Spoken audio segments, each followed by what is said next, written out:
Bill Gates said, "I will always choose a lazy person to do a difficult job because a lazy person will find an easy way to do it." What's a real-life example of this?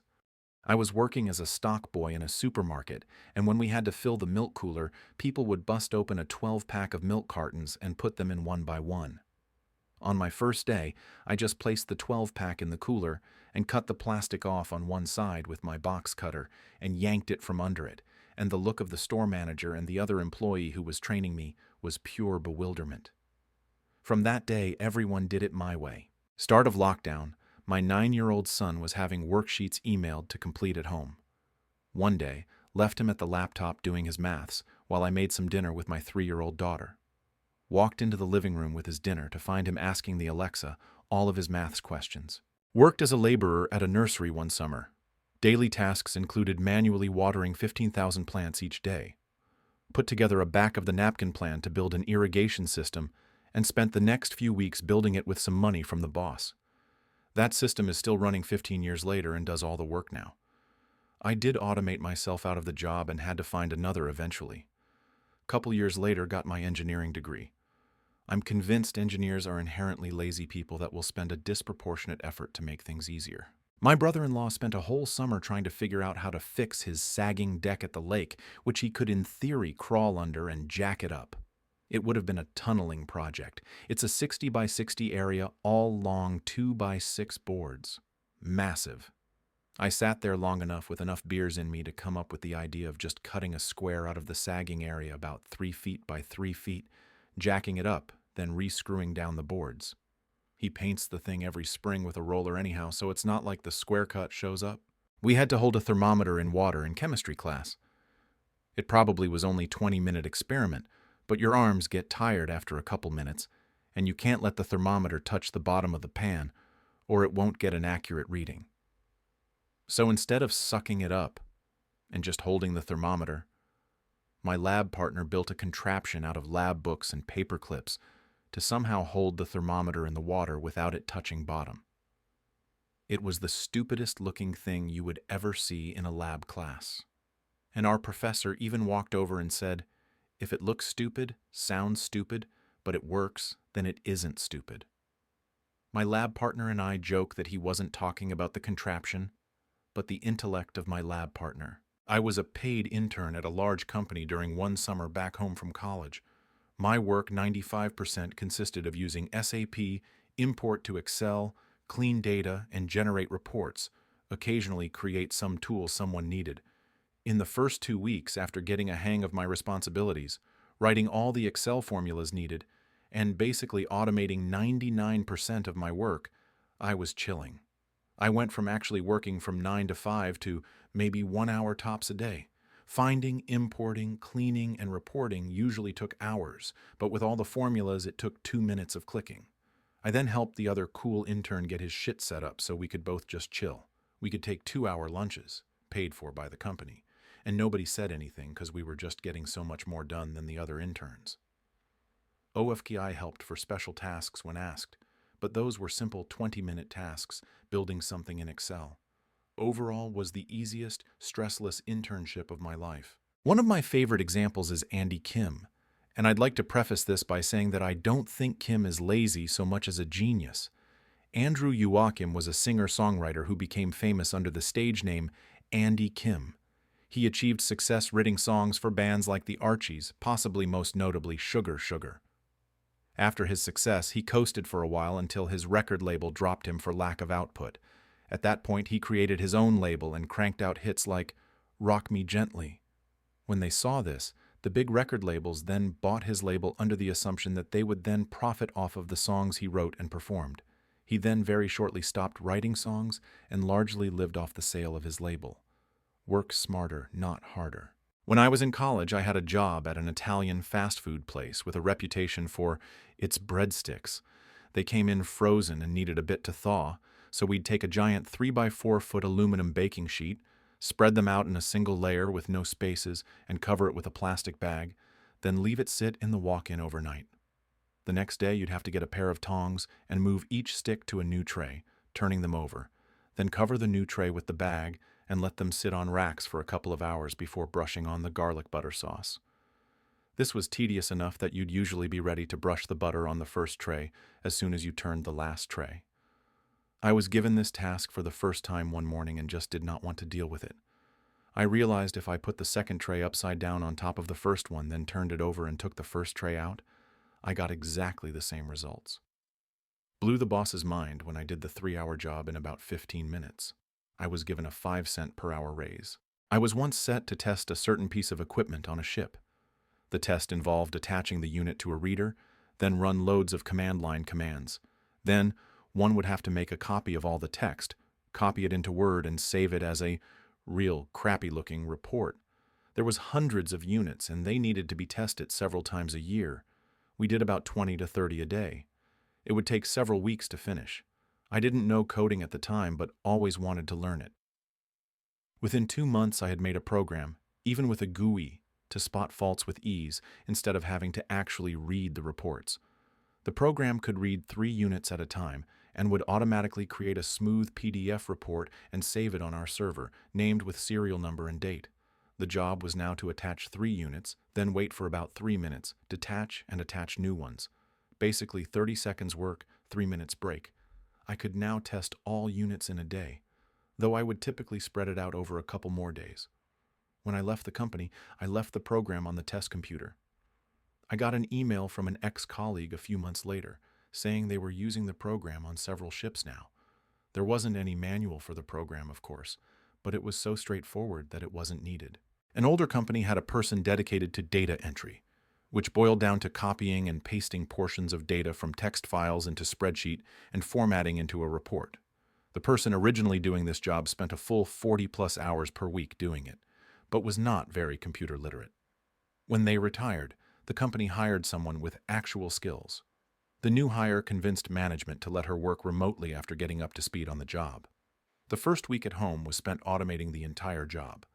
The remainder of their multi-year tenure with the company was spent doing whatever they wanted, save the 10 to 15 minutes weekly to run their program and to answer the odd email here and there, all while getting paid full salary and benefits. They actually had to add in a few errors now and then to make it seem realistic. Worked in a local adult education center.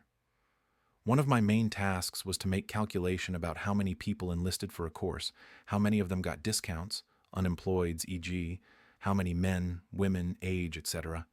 That was needed to calculate upcoming courses fees, etc. That was my only work there, and I hated it. This was in early 90s, so PCs were a thing in our offices, but I had no idea how to write a program or use a database to use this information. Lucky as I am, our center had an interesting policy. When you want to educate yourself, you can attend that class for free.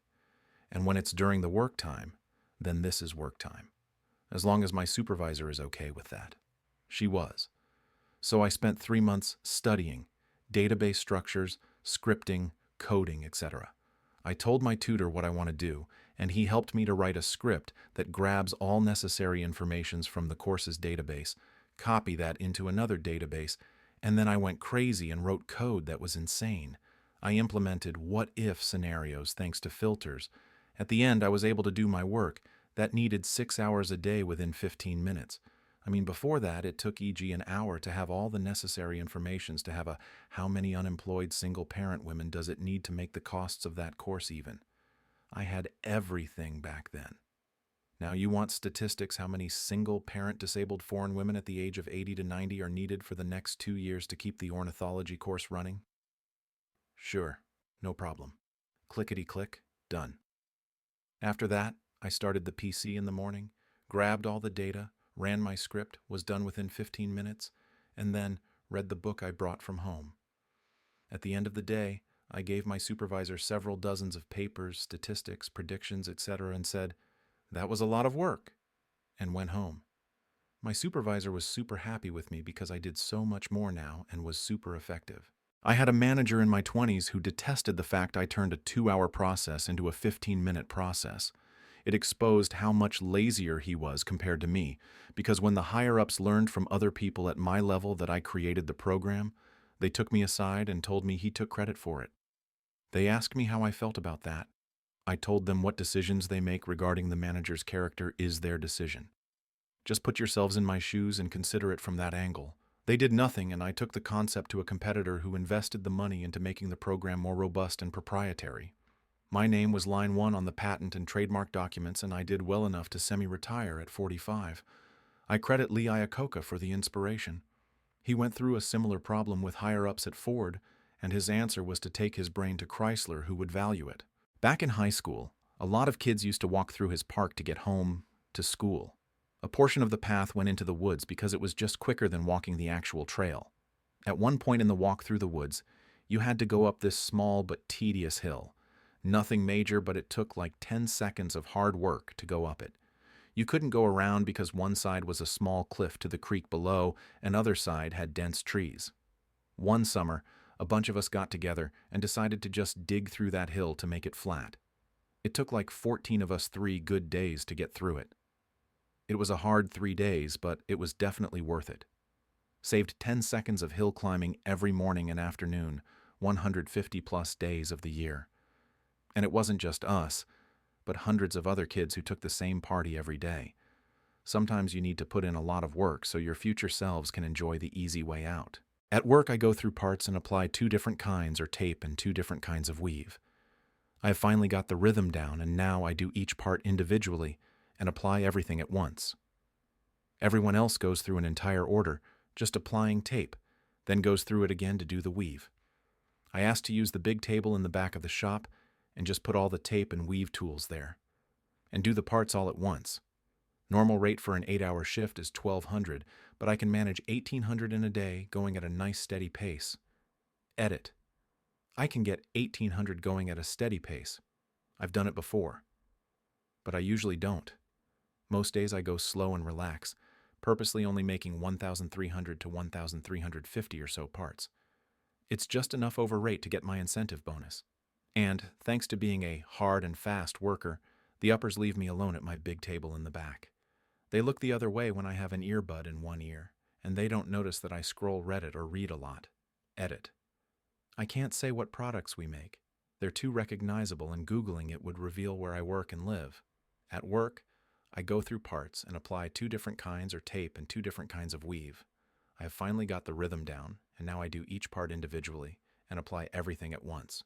Everyone else goes through an entire order, just applying tape, then goes through it again to do the weave.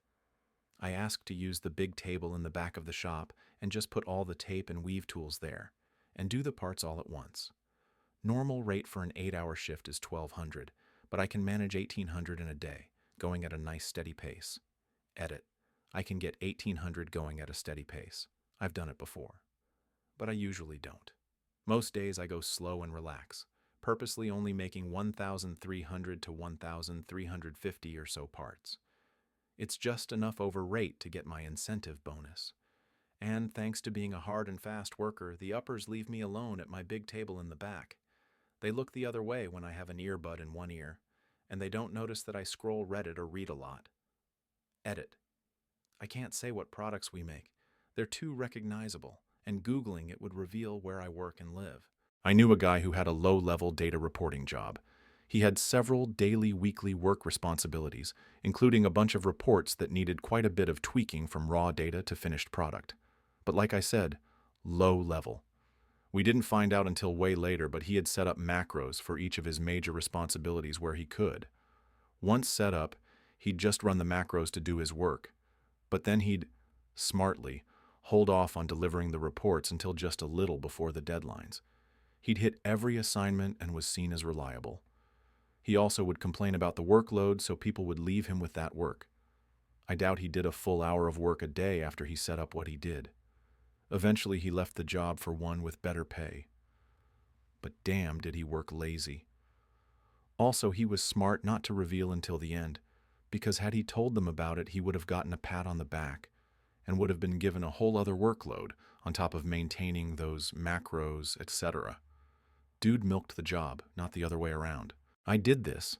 And who was the first one laid off in 2008 when the economy tanked?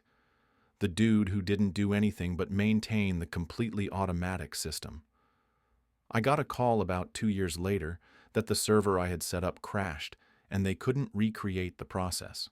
I never returned the call, and guess who went out of business shortly after? Edit. This got more attention than I was expecting, so some more info. This was a small construction-related company, so they were hit very hard by the 2008 to 2009 recession. I really had no hard feelings about being let go at the time it happened, mostly because I was already looking for something else anyway. But due to the economy at the time, I still ended up unemployed for another 6 months, and I felt lied to by the owner about his efforts to bring me back, sell one division that would get me a job, etc. One could say I grew more and more bitter about it as time went on. Still, they asked for some help from time to time, and I did go back to do some consulting at a decent hourly rate more than once. It was a year or so after those calls stopped that they were really in the shit. By that time, I was on to a much better job, still there 10 years later, now making literally triple what I made at the construction company. If they could have afforded to pay what I would have demanded, they could have afforded to not have a problem in the first place. The writing was on the wall at that place for a while, so I may have been one of the straws that broke the camel's back, but hardly the first, and probably not the last. Bad management all around killed that business. This is the day-to-day working life of anyone who has ever been the only person in their office who knows how to code. When I was 20, I had a part-time student work position that involved managing the website at a small organization. One of my tasks was to update the landing page every day with the date, a little thing about the day. Happy International Women's Day, or today is Nelson Mandela's birthday, or whatever. An inspirational quote, and a link to a random article from our archives.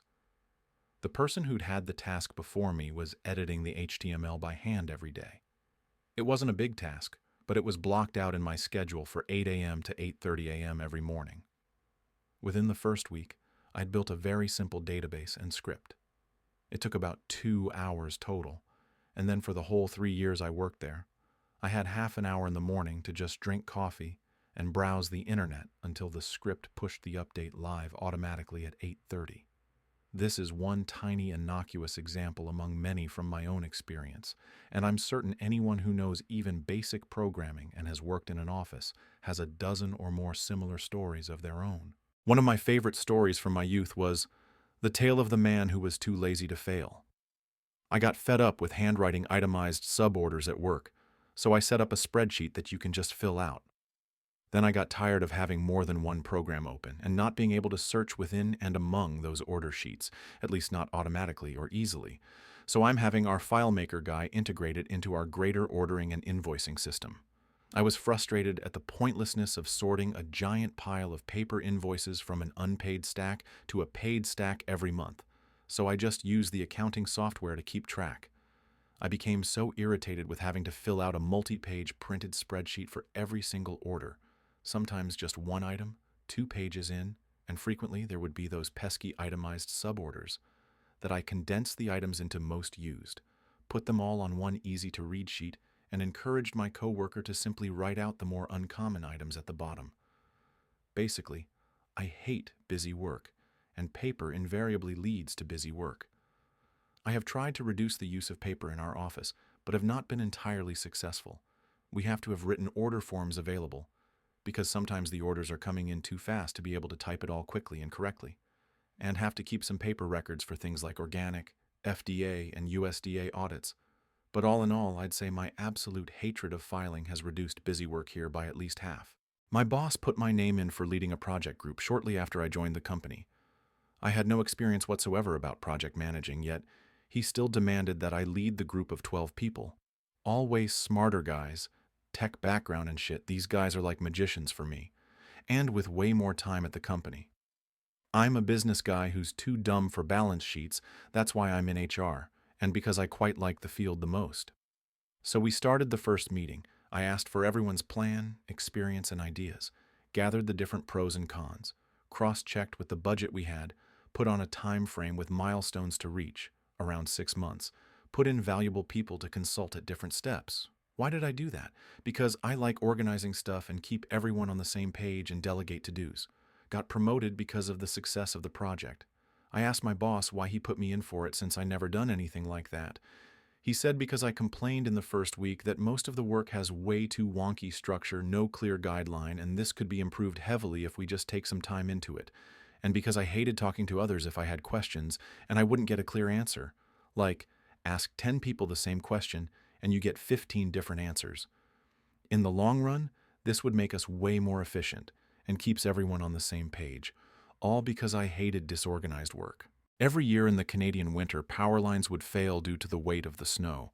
It took many days to build up enough to break a line, so they employed a team to walk the routes and shake the poles to loosen the snow. One day, they saw a bear shaking the poles and realized that if they could get the bear to do it, they wouldn't need to walk the route. So they gave one guy a bucket of honey, and he'd walk the route painting the sides of the poles with honey to attract the bears. It worked for a few more years, but this still takes a lot of time to do. So then they had the idea of flying a helicopter along the route, with a trained sniper with honey paintballs that he'd shoot the poles with.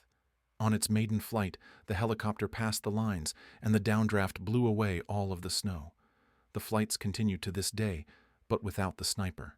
There was a manufacturing plant that made toothpaste. One year, for some reason, there ended up being an unusually high number of empty boxes being shipped out. So in order to stop that from happening, the head of the company hired a couple engineers to develop a system to catch any empty boxes, so they didn't get shipped with the boxes that actually had the toothpaste tubes in them. The engineers developed a system that if the box weighed below a certain amount, the system would stop and a worker would have to go remove the box and start everything up again. The person in charge loved the idea and implemented it immediately.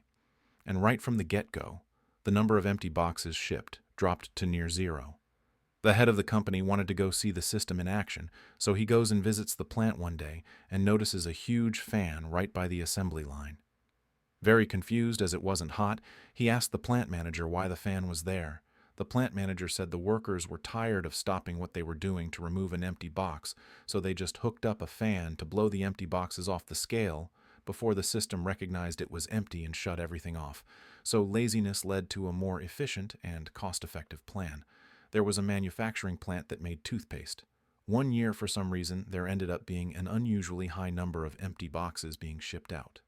So in order to stop that from happening, the head of the company hired a couple engineers to develop a system to catch any empty boxes, so they didn't get shipped with the boxes that actually had the toothpaste tubes in them.